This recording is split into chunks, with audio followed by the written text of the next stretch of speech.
In a forgotten village, covered with fog and silence, an old wooden house stood at the very edge of the forest. 3 friends had recently moved into it. Their names were Daniel, Michael, and John. They wanted peace, quiet, and a simple life. They had no idea what waited for them after midnight. From the first night, something strange happened. At 3:03 a.m., there was a knock on the front door. Knock, knock, knock, knock. Daniel woke up instantly. He sat up in bed, heart racing. The house was silent, yet the knocking continued. He thought maybe someone was drunk, maybe a traveler. But when he opened the window, the road outside was empty. Only thick fog. Next morning, Daniel told Michael and John about the knocking. Michael laughed it off. John shrugged. They were all rational men. No ghosts, no legends, just noise. But the second night, the knocking returned. Knock, knock, knock. This time, all 3 heard it. Daniel walked to the door, quietly. Michael followed behind him, holding a flashlight. John stood at the stairs, listening carefully. Daniel opened the door. Nobody. Only freezing air rushed inside the house. The fog looked alive. It moved like breathing. The third night, it happened again. Same time, same pattern. No footsteps, no voices. Just knocking, knock, knock, knock, knock. Daniel finally asked the villagers about it. An old man at the local shop stared at him with wide eyes. "Do not open the door after midnight," he whispered. "Someone is searching here," Daniel asked. "Who?" The old man answered slowly. "He lost something long ago." Daniel laughed. Michael and John laughed. They didn't believe in stories. They were men of logic, but that night the knocking became louder, angrier, like fists hitting wood, bang, bang, bang. The house vibrated. The walls shook. Daniel felt fear for the first time. When the clock hit 3:03 a.m., they heard a voice. A whisper got cold, close, right behind them. "Where is my ring?" Daniel froze.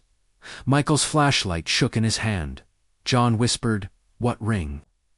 "We don't have any ring." But they did. Weeks earlier, while cleaning the old house, they found a small rusted metal box hidden beneath the floorboards. Inside, it was a golden ring, dusty, old, but still shining. They kept it as a joke, a souvenir. Nobody thought it meant anything. Now the voice was back. "You took my ring." Daniel shouted, "We didn't take anything. We found it." The wind howled. The door rattled. Shadows stretched across the walls like long fingers. Something unseen walked outside. Steps crunched on the gravel, then silence. Complete silence. They stayed awake until morning. The next day, Daniel checked the ring.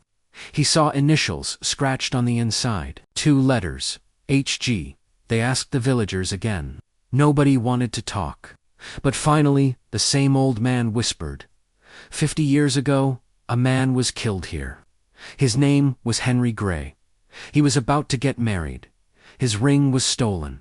His body was buried. Without it, he never moved on. Daniel asked, "Do you mean Henry is the one knocking?" The old man nodded. "He wants his ring back." That night, they decided to return the ring. They placed it at the doorstep, right at 3:03 a.m. The fog curled around it, swallowing the ring from sight. For the first time, there was no knocking. They thought it was over, but the house was not done. At 3:30 a.m., the door opened by itself. A shadow walked in, tall, thin, faceless. Daniel couldn't breathe. Michael screamed. John froze in terror. The shadow stood in the center of the room, not moving, just watching them. The air became freezing cold. Their breath turned white. A voice echoed inside their minds. Not from a mouth, not enough. John shouted, "But we returned the ring." The shadow turned its head slowly, as if bones were cracking.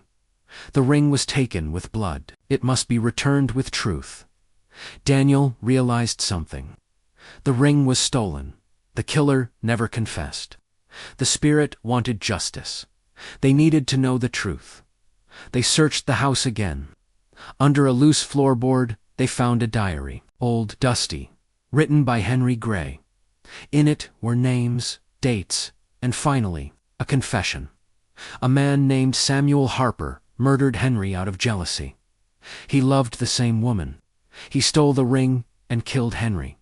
Samuel was never caught. He died peacefully, buried in the same cemetery. The spirit wanted more than the ring. He wanted Samuel's grave opened. He wanted his ring buried with him. Daniel, Michael, and John had no choice. They went to the cemetery at night with shovels and a lantern. Fog surrounded them. Trees creaked. Owls screamed. They found Samuel Harper's grave. They dug. The deeper they dug, the colder the air became. The ground shook under their feet. An icy wind wrapped around them, pushing them forward. Finally, they reached the coffin. With trembling hands, they opened it. Inside the coffin, they placed the ring. The air turned still. The wind stopped. The forest became silent. A figure appeared behind them, tall, thin, silent.